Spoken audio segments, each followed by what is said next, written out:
네. 오늘 본문에서는요, 우리 예수님이 나인이라는 이 작은 마을에 가시게 됩니다. 이 나인이라는 성이라고 나와 있지만 작은 마을입니다. 예수님께서 공생에 이렇게 사역하실 때요, 여러 지역을 돌아다니셨는데 한 번씩 이렇게 작은 마을로 가셨어요. 이때 대부분 정확한 목적을 가지시고 작은 마을로 방문하셨습니다.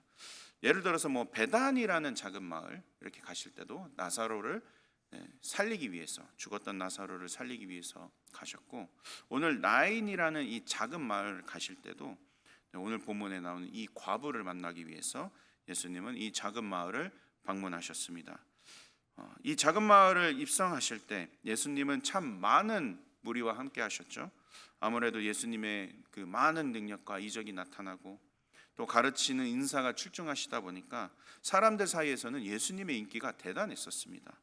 오늘 본문의 11절에도 나와 있지만 그 사람들과 함께 동행하시며 이제 나인 성에, 나인 마을에 이렇게 이르셨을 때 예수님의 시선은 그 자신을 향한 무리들에 있지 않으셨고 다른 곳에 시선을 두시게 됩니다. 12절에 나오죠. 성문에 가까이 이르실 때 사람들이 한 죽은 자를 메고 나오니 이는 한 어머니의 독자요 그의 어머니는 과부라. 그 성에 많은 사람도 그와 함께 나오거늘 결국 예수님이 나인성에 이르실 때 예수님은 장례를 치르고 나오는 무리들을 바라보시게 됩니다. 그리고 그 무리 중에 오늘 본문의 핵심인 이제 과부를 보시게 됩니다. 이 여인은요, 분명 자신의 하나뿐인 자녀를 잃은 상태라서 예수님을 인지할 수 있는 상황이 아니었어요. 쳐다볼 수도 없는 상황이었습니다. 그렇다면 이 예수님이 이 여인에게 찾아가신 이유가 무엇일까요?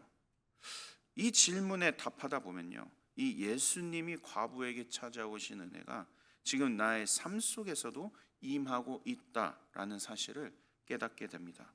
분명한 사실은요, 예수님은 도움을 호소할 수 없는 여인에게 직접 찾아가셨고 과부가 물어보기도 전에 그 어느 것도 부탁받으시지 않으셨음에도 불구하고 예수님은 그 과부의 하나뿐인 유일한 소망 아들을 죽음에서 살리셨습니다.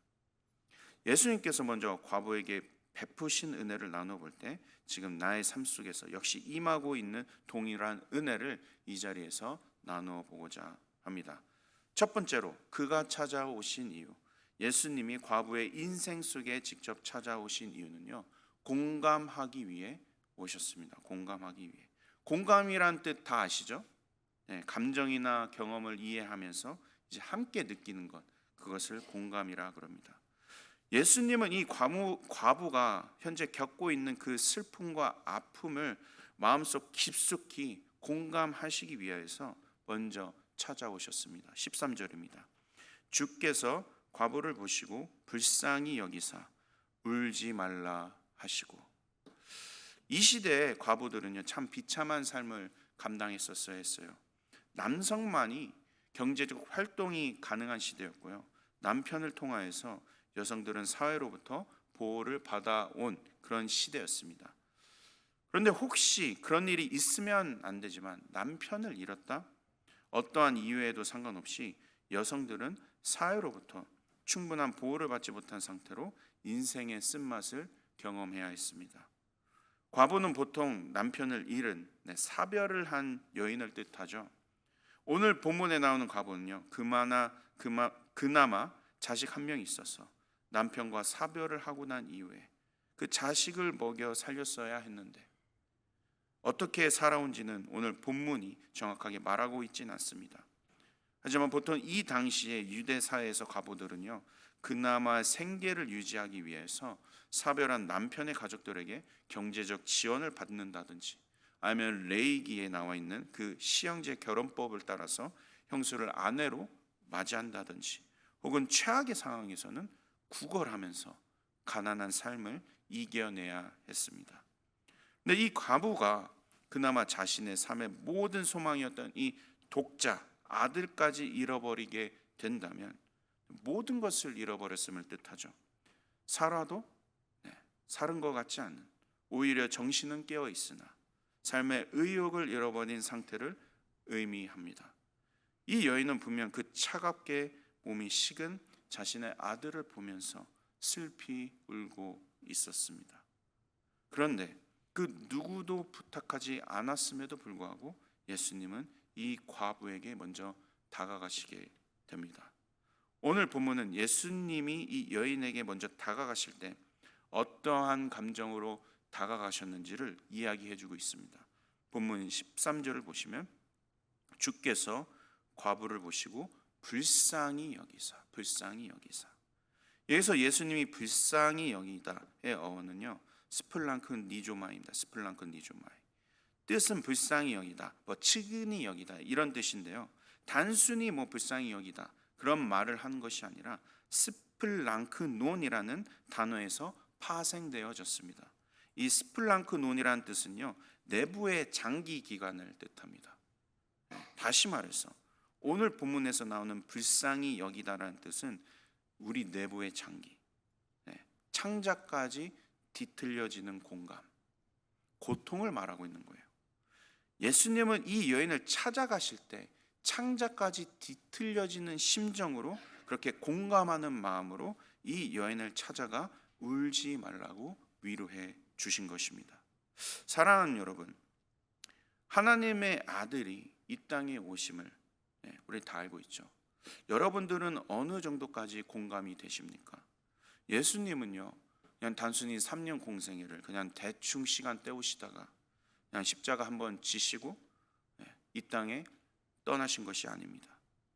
예수님은 완전한 육신을 입으시고 이 땅에 내려오셨는데 그 연약한 육신을 통하여서 우리의 삶을 공감하셨습니다. 창조주가 자신이 창조한 그 피조물의 세계 속에서 그 피조물 모습 그대로 오셨지만 단순히 불필요한 어떠한 감정들이나 육신에 제한된 능력들, 신적인 능력으로 건너뛴 것이 아니에요. 예수님도 배고프셨어요. 예수님도 피곤하셨어요. 예수님도 슬퍼하셨습니다. 예수님도 기뻐하셨고 또한 외로움과 싸움, 그 싸움에 이겨내셨어야 됐죠. 그리고 그 고통 속에서 기도하셨어야 했습니다. 그리고 인간이 경험할 수 있는 가장 흉측한 형벌, 십자가 처형을 감당하셨어야 했습니다. 이 땅에서 예수님이 살아가실 때 우리 피조물들이 감당하고 있는 모든 것을 경험하시고 이해하시고 공감하셨습니다. 다시 말해서 예수님이 이 과부의 심정을 아시고 이해한 것은요, 그 깊은 절망 속에 있는 자식의 죽음, 그 죽음을 이해하시며 창자가 뒤틀리도록 같이 마음 아파하셨다라는 것입니다. 이런 예수님의 슬픔, 공감은요, 오늘 본문에서뿐만 아니라 나사로가 죽었을 때도 예수님이 슬퍼하셨죠. 처음에 나사로가 죽기 전까지 예수님은 움직이지 않으셔다가 죽었다는 소식을 듣고 그제서야 움직이시죠. 그리고 나사로의 남매인 이제 마르다, 마리아를 보시면서 예수님은 어떻게 하셨나요? 요한복음 11장 33절 35절에 나오죠. 예수께서 그가 우신 것과 또 함께 온 유대인들이 우는 것을 보시고 심령에 비통히 여기시고 불쌍히 여기사 이르시되 그를 어디에 두었느냐 이르되 주여 와서 보옵소서 하니 예수께서 눈물을 흘리시더라. 예수님도 슬피 오셨습니다. 우리의 한계, 육체의 한계, 사망까지도 주님은 슬피 우시며 함께 공감해 주셨습니다. 우리의 이민의 삶, 낙심하고 고단하고 때로는 인종차별로 인하여서 멸시당하고 언어가 통하지 않아서 어려울 때가 많지 않습니까? 참 여기 계신 어르신분들 참 고생 너무 많으셨습니다. 그가 수모를 견디시며 이방인의 삶을 잘 감당해 오셨습니다. 저에게 있어서 참 감사한 사실은 제가 신학교를 졸업하기 전에도 이민 목회 현장에 뛰어들 수 있었다는 사실이 참 저는 감사합니다.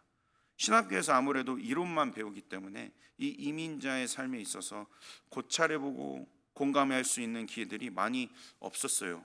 역시 이론과 실전은 다르더라고요, 많이. 그래서 저는 아직도 저의 첫 설교를 잊을 수가 없습니다. 전도사 시절에 목사 안수 받기 전에 신학교에서 그 배운 것들 오늘 한번 불태워버리라. 하나님께서 나를 부르셨다 하면서 정말 우렁찬 목소리, 마이크가 꺼도 막 저기 다 들릴 만큼 막 진짜 열정적으로 설교했었습니다. 일단 저의 은사는 제가 설교를 할 때 저는 은혜를 많이 받아요. 네. 저 나름 개똥 철학이라고 하지만 저는 자뻑의 은혜가 있습니다. 그래서 저는 설교 준비하면서 설교하면서 정말 큰 은혜를 받는데 저 아직도 그 어른들의 표정을 잊을 수가 없습니다. 저를 딱 쳐다보시는데 모두 동일하게 딱 눈빛이 시끄럽다. 시끄럽다. 전혀 공감 안 간다. 저도 그때 그 어른들의 그 표정 제스처 그때 당시에는 전혀 이해하지 못했죠. 그런데 점점 어르신들과 대화해보고 그다음에 삶을 나누다 보니까 진짜 지금 와서 정말 그때 내가 정신없는 설교를 했었구나. 정신 나간 설교를 했었구나. 지금도 제가 인정을 합니다. 그 어르신들의 삶의 깊이와 이해 수준이 제가 한참 밑에 있다 보니까요. 제가 아무리 신학교에서 7년 공부했다 그래도 어른들의 삶을 따라갈 수가 없죠. 이해할 수도 없더라고요. 그 삶의 현장 속에서 목숨 걸고 살아오신 이야기들, 목숨 걸고 38선 넘은 이야기, 6.25 전쟁 치룬 이야기, 또 파독 결정하시면서 간호사로서 광부로서 고생한 이야기, 또 이민 와서 고생한 이야기, 그리고 등등 삶의 삶 속에서 그 경험하신 고난의 레벨들이 너무나 달랐어요. 제가 이해할 수 있는 그 폭이 너무나 차이가 나서 이해할 수가 없더라고요. 그래서 설교 끝나고 누군가 저에게 몰래 오셔서 막 은혜 받았다고 이야기하시면 저는 솔직히 잘 안 믿어요. 왜냐하면 저의 설교를 이쁘게 들어주셔서 먼저 공감해 주시려고 노력하셔서 은혜 받으신 거지, 진짜 제가 설교를 잘해서 그래서 공감 받으셨다, 은혜 받으셨다, 이건 말도 안 되는 이야기입니다.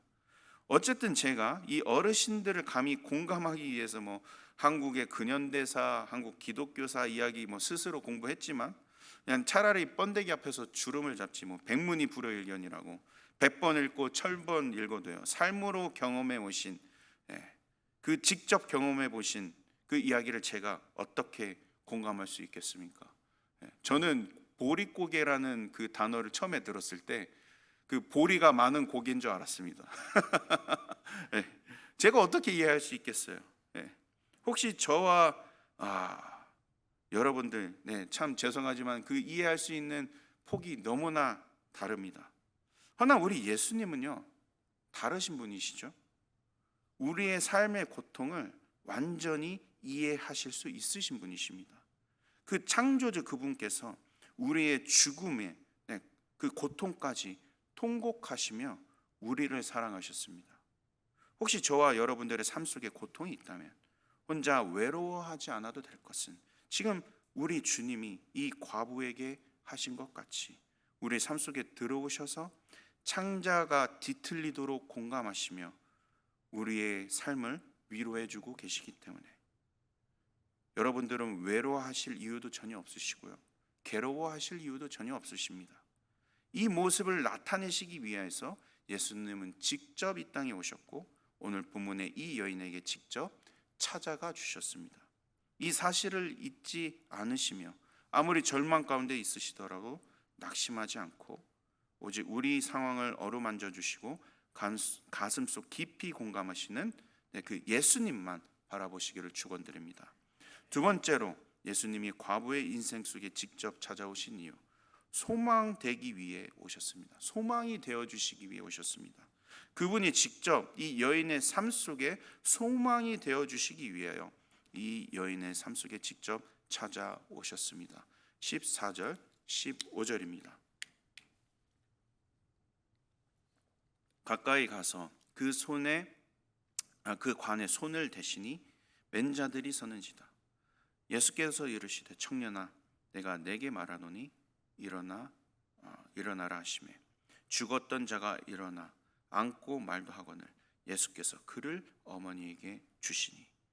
이제 모든 것을 다 잃은 과부가 무슨 삶에 소망이 있겠습니까? 정말 몸이 차갑게 식은 그 자녀를 보게 되면 낙심하고 넘어지고 울조차 힘도 없는 상황이죠.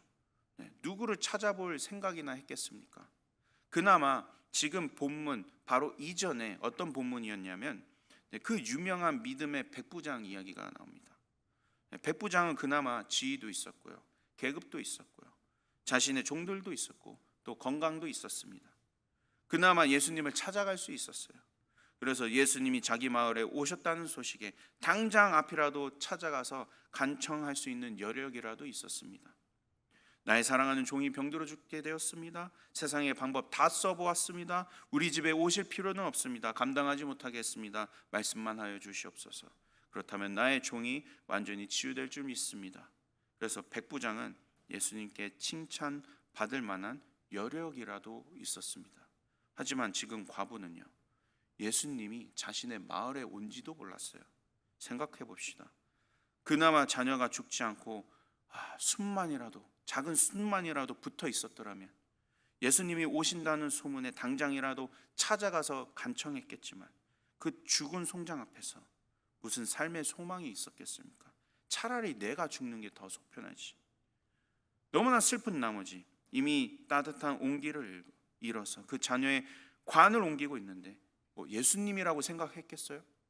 그냥 갑자기 어떤 건장한 청년이 오더니 자신을 위로하면서 자신의 그 독자의 관을 손에 대시며 일어나 깨어나라, 이 이야기했을 때 얼마나 놀랐겠습니까?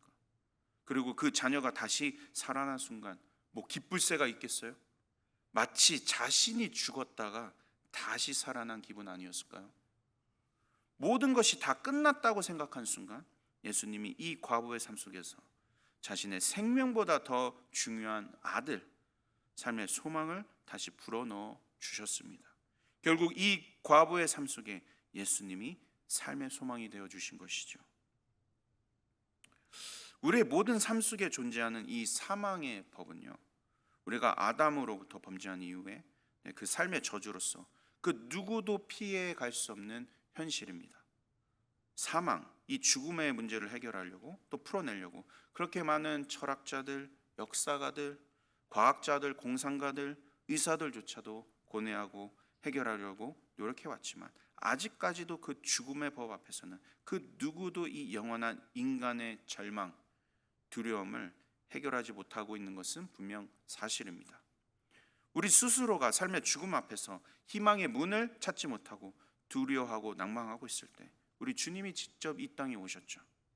우리가 찾을 수도 없고 발견할 수 없는 그 소망을 불어넣어 주신 것에서 끝난 것이 아니라 그분 자체가 우리의 삶의 소망이 되어 주셔서 사망이라고는 답만 갖고 있는 모든 인생들에게 빛이 되어 주셨습니다. 소망이 되어 주셨습니다. 예수님도 이 땅에 육신의 옷을 이렇게 입고 오셨을 때 사망이라는 법을 그대로 입고 오셨어요. 죄가 없으셔서 굳이 이 사망이라는 옷을 입으실 필요는 없으셨습니다. 육신의 공감을 넘어서 사망의 법 그대로 따르셨지만 우리 예수님은요, 그 죽음에서 모든 것을 끝내신 것이 아니라 부활이라는 소망으로 우리에게 나타내셨습니다. 저를 포함하여서 여기 계신 여러분들, 언젠간 이 세상을 떠나게 되는 날이 반드시 옵니다. 그런데 이 험악한 세상을 떠나는 날이 올 것이다 라는 통보에도 불구하고 두려워하거나 인색해하지 않아도 되는 이유가 바로 우리 주님이 나의 삶의 소망이 되어 주시기 때문에. 물론 젊은 목사가 이런 이야기하면 여러분들께 얼마나 감동이 되실지 모르겠어요. 네. 근데 제가 정말 친한 선교사님이 한 분 계시는데 저번에 이제 선교지 가서 놀면서 이야기하다가 농담으로 이야기를 던지시더라고요. 유 목사, 오는 건 순서가 있는데 가는 건 순서가 없어. 유 목사도 나보다 먼저 갈 수 있어. 내일을 장담하지 마. 이 사망이라는 법 앞에서 누구도 시기와 때를 벗어나서 피해갈 수 없죠. 하지만 죽음의 절망 가운데서 소망으로 찾아오신 예수님께서 이 과부에게, 이 독자에게만 찾아오신 것이 아니라 앞으로 우리들의 삶 속에서 반드시 찾아오실 것입니다. 그리고 유일한 소망이 되어주실 줄 믿습니다.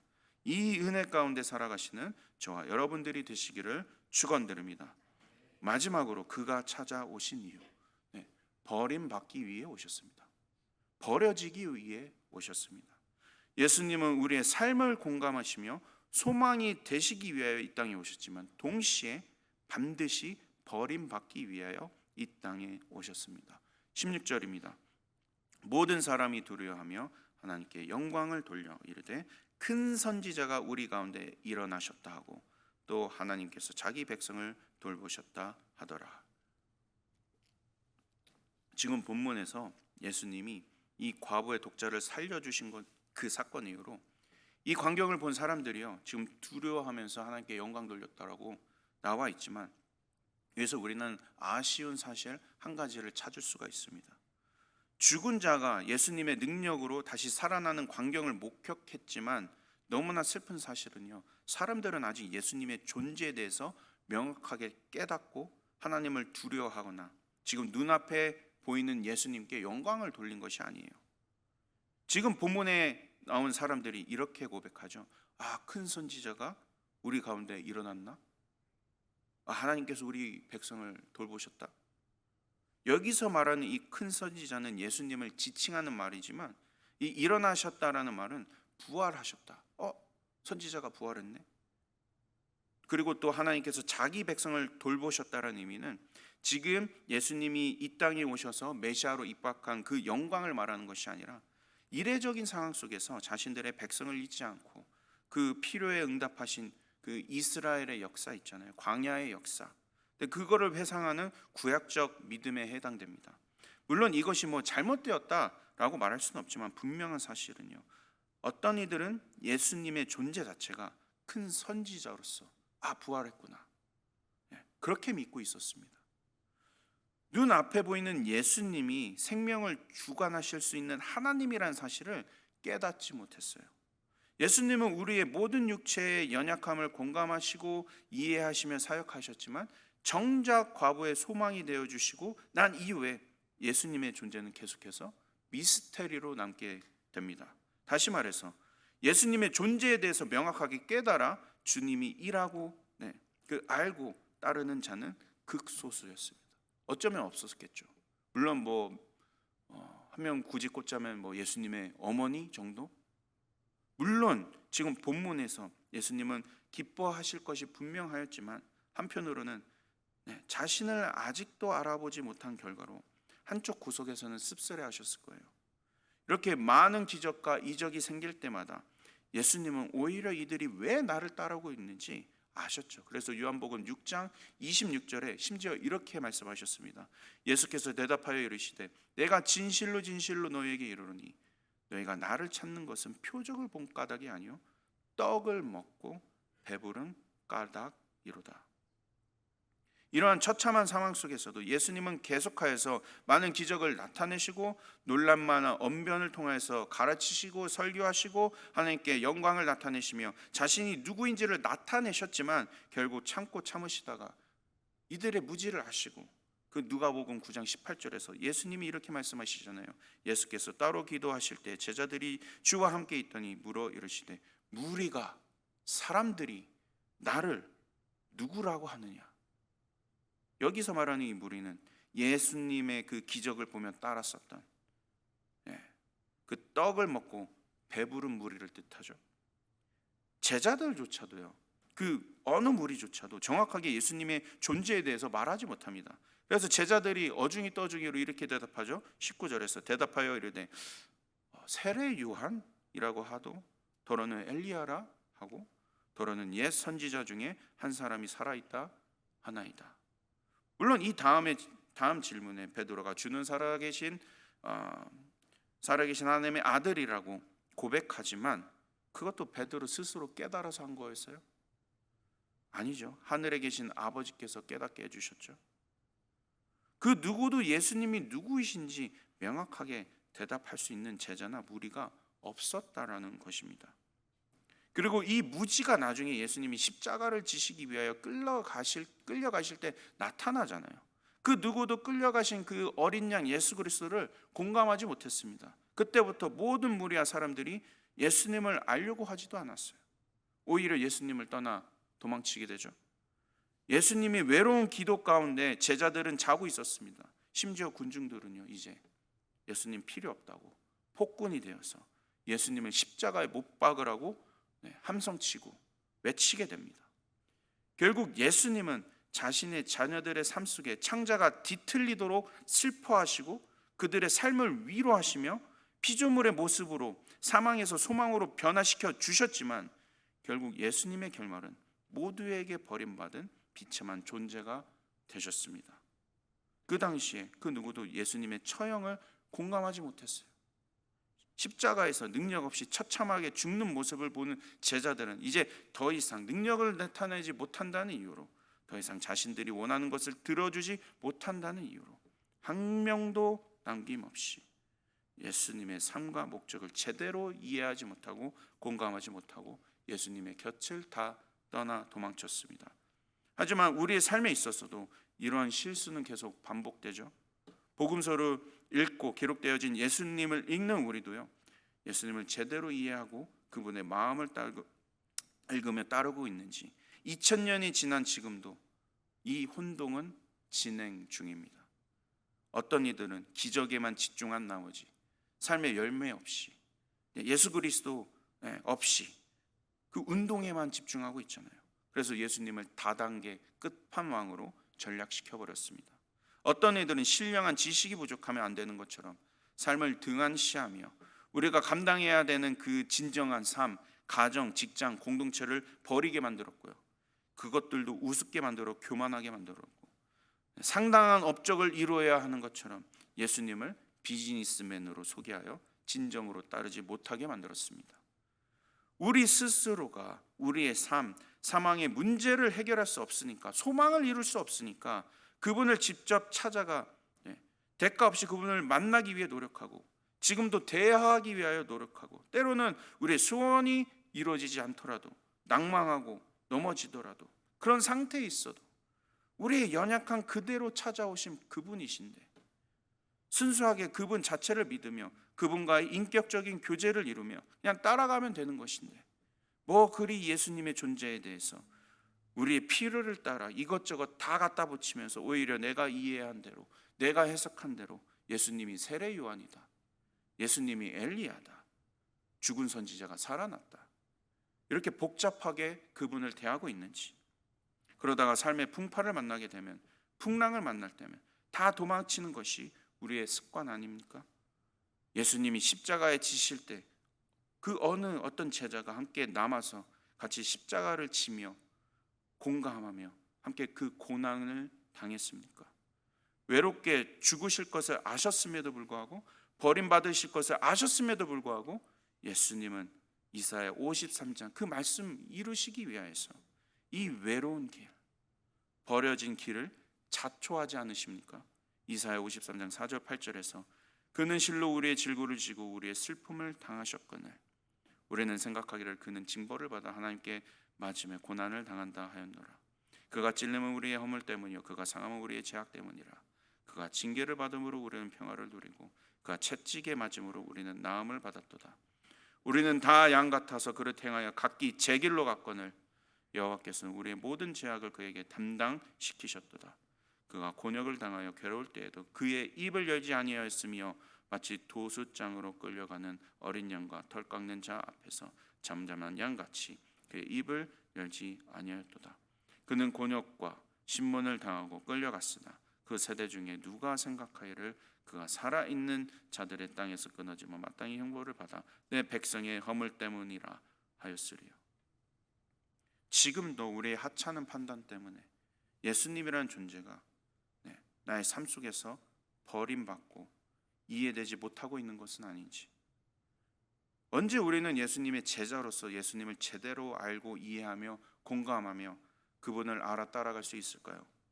허나 그나마 그 중에 가장 큰 은혜는요, 나라는 존재가 실패한 존재라는 사실을 빨리 깨달을 때, 내가 할 수 없음을 인정할 때, 오히려 소망이 없고 어디에 의지할 곳이 없어서 가부와 같이 깊은 절망 속에 있을 때, 그때 예수님이 찾아오셔서 만나주시는 인생, 소망이 되어주시는 인생, 성령님의 도우심을 빨리 깨달아 인생이 회복되는 인생, 그런 인생이 성공한 인생 아니겠습니까? 물론 우리 예수님은 우리에게 완전한 소망이 되어주시기 위해서 죄 없이 버림 받으셔야 했지만, 버림 받으심을 자초하셨지만, 그래도 이 사실을 이제 믿고 우리가 깨달았다면 이제 예수님 그만 버리고 예수님이 원하시는 것을 찾아 우리도 예수님 마음 공감하면서 이 어두운 땅에서 그분의 소망이 되기 위하여 한번 발버둥 쳐봅시다. 그분을 온전히 이해하기 위하여 한번 발버둥 쳐봅시다. 어떠한 모양이든 우리 예수님이 진짜 기뻐하지 않으시겠어요? 이제 말씀을 정리합니다.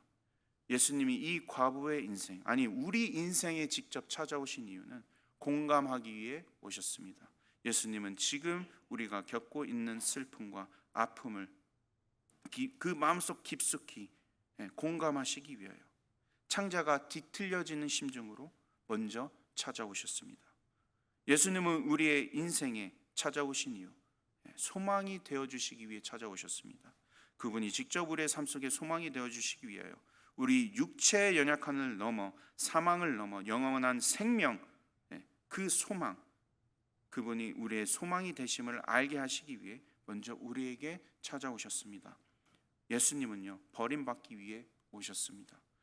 예수님은 우리의 삶을 공감하시며 소망 되시기 위하여 이 땅에 오셨지만 동시에 반드시 버림받기 위하여 이 땅에 오셨습니다. 허나 이제 그만 우리 예수님 그만 버리고 우리도 진짜 예수님 마음 공감하며 그분의 소망이 되어 우리의 이민의 삶 속에서 주님의 기쁨이 되시는 저와 여러분들이 되시기를 축원드립니다.